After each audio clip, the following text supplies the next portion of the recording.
वाले film joker की। Film joker एक ऐसे शहर से शुरू होती हुई कहानी है जहां निचले और ऊपरी तबके के लोग एक साथ रहते हैं। अमीर लोग गरीबों को स्वीकार नहीं करते हैं, उनका जीवन स्तर ऊंचा है और वो गरीबों को बहुत ही नीचा समझते, नीची दृष्टि से देखते हैं। ये फिल्म इसी शहर में रहने वाले किरदार आर्थर पर केंद्रित है। वो अपनी माँ के साथ रहता था, उसे कॉमेडी बहुत पसंद थी और वो एक दिन बेहतरीन कॉमेडियन बनना चाहता था। दोस्तों, उसका आदर्श एक ऐसा होस्ट था जो बेहद ही बेहतरीन कॉमेडी शो चलाता था। उसकी भी इच्छा थी कि वो एक दिन उसके शो में उसके साथ होस्ट करेगा और वहां पर होगा। इसके लिए वो खूब मेहनत करता था। फिर आर्थर को दिखाया गया जो एक कंपनी के विज्ञापन के लिए सड़क पर खड़ा है, एक साइन बोर्ड को हाथ में पकड़े हुए। वहां कुछ शरारती लड़के दिखाई देते हैं, वो उसे चिढ़ाकर उसका साइन बोर्ड चुराकर भाग जाते हैं। आर्थर एक जोकर की शक्ल में वो अपना साइन बोर्ड वापस लेने के लिए उन बच्चों के पीछे दौड़ता है, लेकिन वो बच्चे उसे दौड़ाते हैं और उस साइन बोर्ड को उसके चेहरे पर मार देते हैं। नतीजतन साइन बोर्ड टूट जाता है और फिर वो आर्थर को बहुत पीटते हैं। निराश होकर वो सीधे अपने एम्प्लॉयर के पास जाता है। वो पूरी कहानी उसे बताता है कि बच्चों ने उसके साथ क्या किया, लेकिन उसका एम्प्लॉयर उसे बहुत ही गंदे तरीके से डांटता है। कहता है कि तुम होश में दो, बच्चे तो ऐसा करते ही हैं। वो कहता है मैं तुम्हारी मजदूरी भी नहीं दूंगा आज की।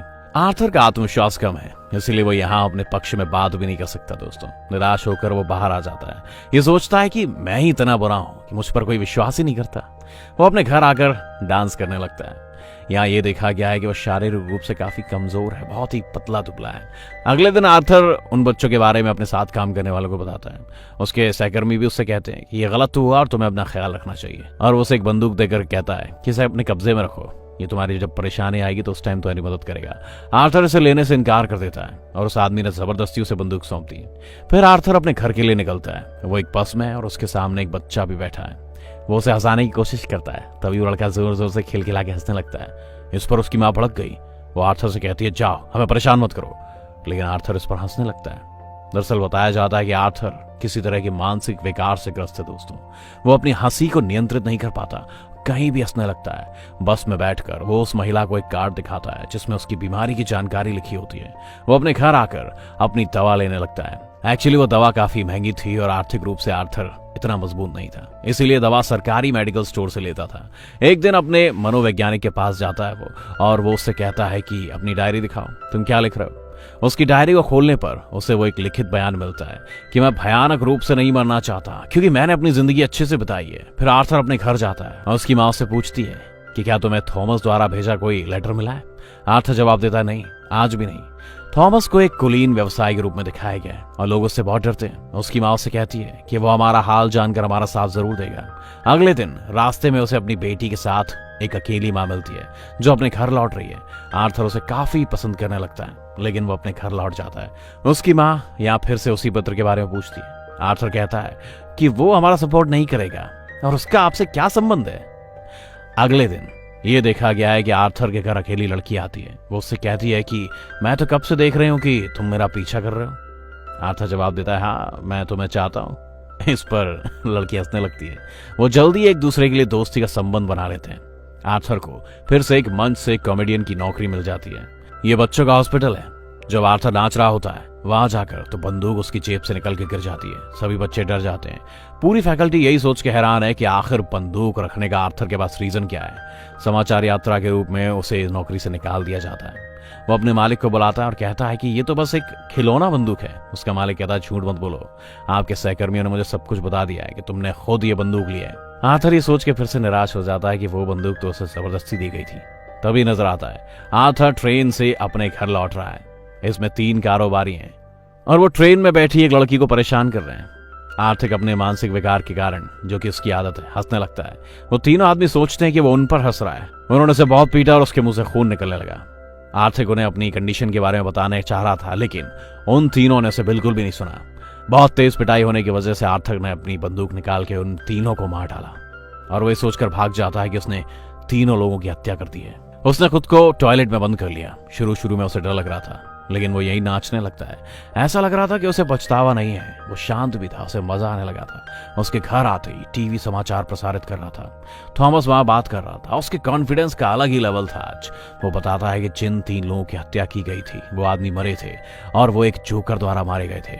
यहाँ बेचारे इन 3 हत्यारों पर तरस खाने के बजाय जोकर का साथ दे रहे हैं। क्योंकि वो जोकर के रूप में अमीर लोगों का विरोध कर रहे हैं। आर्थर वहां से अपने मनोचिकित्सक से मिलने जाता है। वो बताती है कि आज हम आखिरी बार मिल रहे हैं क्योंकि सरकार ने हमें फंड देना बंद कर दिया है और मैं बिना किसी कीमत के आपका इलाज नहीं कर सकती। आर्थर फिर से दुखी होकर वहां से निकल जाता है। फिर सीन पर आर्थर आता है जो एक कॉमेडी शो में दूसरों को हंसाता है। वो उन्हें हंसाने में असमर्थ है। घबराहट में वो जोर जोर से हंसने लगता है।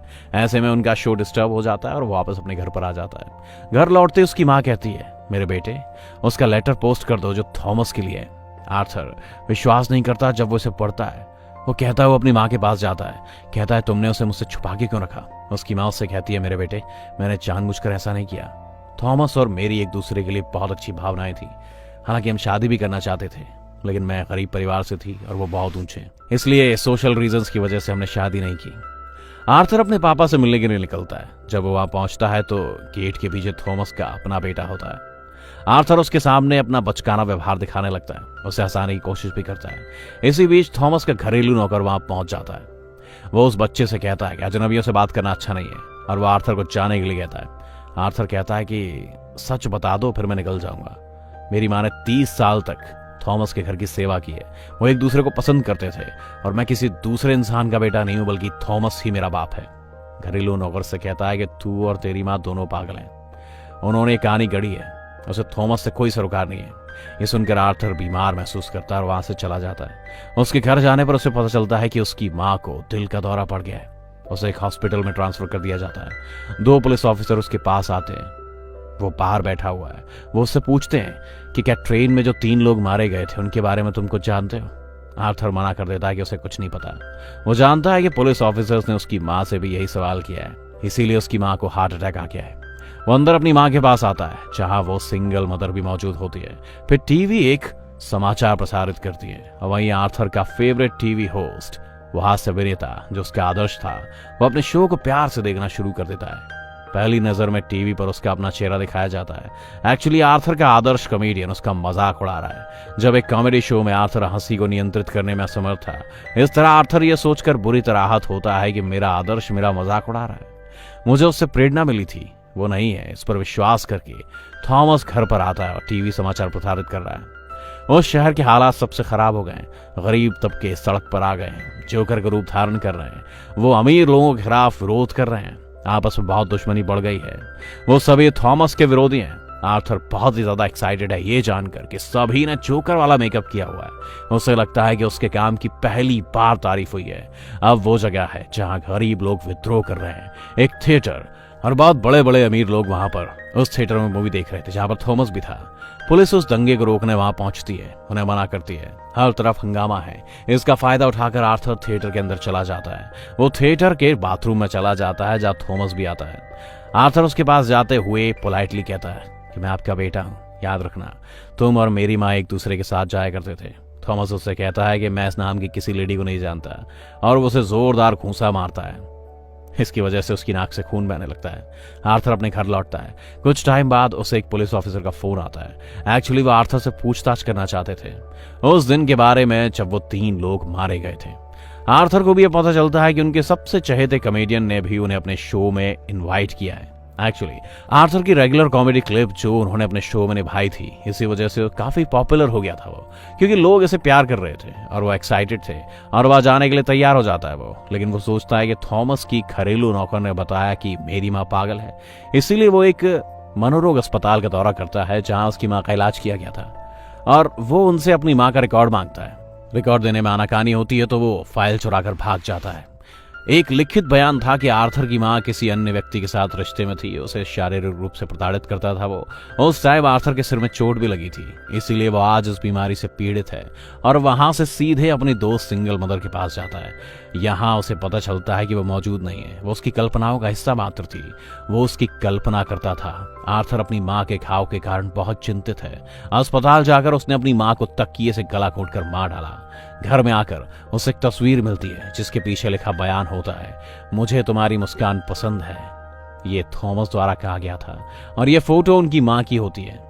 उसे यहाँ पता चलता है कि उसकी माँ झूठ नहीं बोल रही थी। वो अपना जोकर का मेकअप करना शुरू कर देता है। निराश होने के कारण वो अपने आसपास होने वाली घटनाओं के बारे में खाली रहता था। तभी उसका कोवर्कर वहां से दिखाई देता है। वो कहता है कि मैं तुम्हारी माँ की हालिया हत्या और ट्रेन में 3 हत्या के बारे में पूछताछ करना चाहता हूँ। आर्थर सोचता है कि यार ये फिर से मेरी जिंदगी को अस्त व्यस्त करने आए, और यहाँ वो अपने सहकर्मी को बेरहमी से मार डालता है। इसके बाद आर्थर तैयार हो जाता है और जोकर की वेशभूषा पहनता है।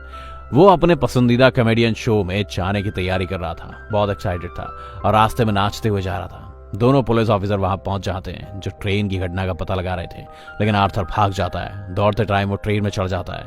मस्खरी पोशाक पहने कई और लोग भी थे। कई लोगों के बीच पुलिस उसकी तलाशी नहीं ले सकती। मौका पाकर वो वहां से निकल जाता है और अपने पसंदीदा कॉमेडियन शो में जाता है। वो पूछता है उसके सामने जा रहा है, क्या तुम भी जोकर के रूप में हो? क्या आप भी बड़े लोगों के खिलाफ बगावत कर रहे हैं? आर्थर उनसे अनुरोध करता है, इस हत्या को छोड़कर मुझे लोगों के सामने बेनकाब ना करें। मैं एक सिंपल सा जोकर हूं। फिर उनका लाइव प्रसारण शुरू होता है। उसे देखने दर्शक उत्साहित हो जाते हैं, वे इसकी सराहना कर रहे हैं। आर्थर की पसंदीदा कॉमेडियन ने उनसे वहां एक सवाल पूछा कि तुम यहाँ जोकर का मेकअप करके आए हो? जोकर जवाब देता है, मैं हमेशा खुश रहना चाहता हूँ और लोगों के बीच में आनंद बांटना चाहता हूँ। लोगों ने मुझे इस लुक के लिए पसंद किया है, इसीलिए मैं भी ऐसा ही पसंद करता हूँ। वहां कुछ वो चौंकाने वाली बात भी करता है। वो इस लाइव टेलीकास्ट में सभी को बताता है कि ट्रेन में मारे गए लोगों की हत्या मेरे द्वारा की गई है। वो कहता है कि मैंने आपके सामने इसका खुलासा किया क्योंकि अब तक बहुत से गरीब लोग मर चुके हैं। उच्च वर्ग के कई लोग गरीब वर्ग के लोगों को हिंसक के रूप में मार डालते हैं। क्या किसी ने ध्यान दिया? क्या किसी ने ऊपरी तबके के खिलाफ आवाज उठाई? या मुझे बताएं कि क्या किसी ने पीड़ितों को याद किया? अगर मैंने किसी अमीर आदमी की हत्या की है तो लोग आवाज क्यों उठा रहे हैं? क्या पूरी मानवता के लिए समानता नहीं है? क्या अमीरों में इनकी कोई विशेषता है? वो कहते हैं समाज भ्रष्ट हो गया है, इसके निवासी आत्ममुक्त हैं। अगर आपने मुझे इस शो में बुलाया है तो ये आपकी सहानुभूति तो बिल्कुल भी नहीं है, इसमें आपका अपना फायदा है। आपने ऐसा इसलिए किया क्योंकि मेरे आने से आपके शो की पॉपुलैरिटी बढ़ती जा रही थी। लेकिन आर्थर के पसंदीदा कॉमेडियन कहते हैं ऐसा बिल्कुल नहीं है। आर्थर ये कहते हैं गुस्से में है कि तुम अब भी झूठ बोल रहे हो, और बाहर निकलते हुए सबके सामने अपनी बंदूक चलाता है। लोग डरे हुए हैं, बाहर भागने लगे हैं, लेकिन ये आर्थर कॉन्फिडेंस से भरा नजर आ रहा है। वो किसी से नहीं डरता। पुलिस इस अपराध पर जोकर आर्थर को जब्त कर लेती है। पुलिस उसे गाड़ी में बिठाकर दूर ले जाती है, लेकिन आर्थर देखता है कि रास्ते में कई लोग उसके सपोर्टर बन गए हैं जो उनका समर्थन कर रहे हैं। उनमें से कुछ एम्बुलेंस पर चढ़ जाते हैं और वे इसे पुलिस की गाड़ी से तेज चलाते हुए दुर्घटनाग्रस्त कर देते हैं। तो पुलिस की गाड़ी दुर्घटनाग्रस्त हो गई और जोकर जब बाहर आ गया वो उसी गाड़ी के ऊपर खड़ा हो जाता है। उन लोगों के साथ एकजुट होता है। सभी लोग उसे देख रहे थे और खुशी से उसकी तारीफ कर रहे थे। उसके मुंह और नाक से काफी तेज खून बह रहा था, लेकिन वो खून से मुस्कुराता हुआ वक्र खींचता है और हाथ फैलाते हुए हंसने लगता है। दरअसल ये एक ऐसी मुस्कान थी जिसमें दर्द और गम छुपा हुआ था। वो अब सबका आदर्श बन चुका था। वो उससे सेटिस्फाई था। आखिर में लोग उसकी तारीफ कर रहे थे। दूसरी तरफ थॉमस दृश्य पर नजर आता है। वो अपनी वर्तमान पत्नी और बेटे के साथ शहर को छोड़ रहा है, लेकिन एक तरफ खड़ा होकर जोकर अपनी बंदूक से फायरिंग करते हुए उन्हें मार देता है, लेकिन वो उनके बेटे को नुकसान नहीं पहुंचाता। फिर एक जगह बदल जाती है और मनोचिकित्सक के पास आर्थर दिखाई देता है। वो वहां भी हंस रहा है। वो मनोरोगी इससे कहता है कि तुम बेवजह क्यों हंस रहे हो? आर्थर उससे कहता है तुम इस फीलिंग को कभी समझ नहीं पाओगे। इतना कहकर वो बाहर आ जाता है। उसके जूते का सोल खून से भर गया है। इससे पता चलता है कि कैसे एक धर्मनिष्ठ व्यक्ति कातिल बन गया। कहानी का प्राप्त नैतिक दोस्तों ये है कि अगर कोई निर्दोष इंसान के साथ बुरा व्यवहार किया जाता है तो वो शिकारी बन जाता है। वो बहुत तड़प रहा था और उसे इतना दर्द हुआ कि वो उदासीन हो गया।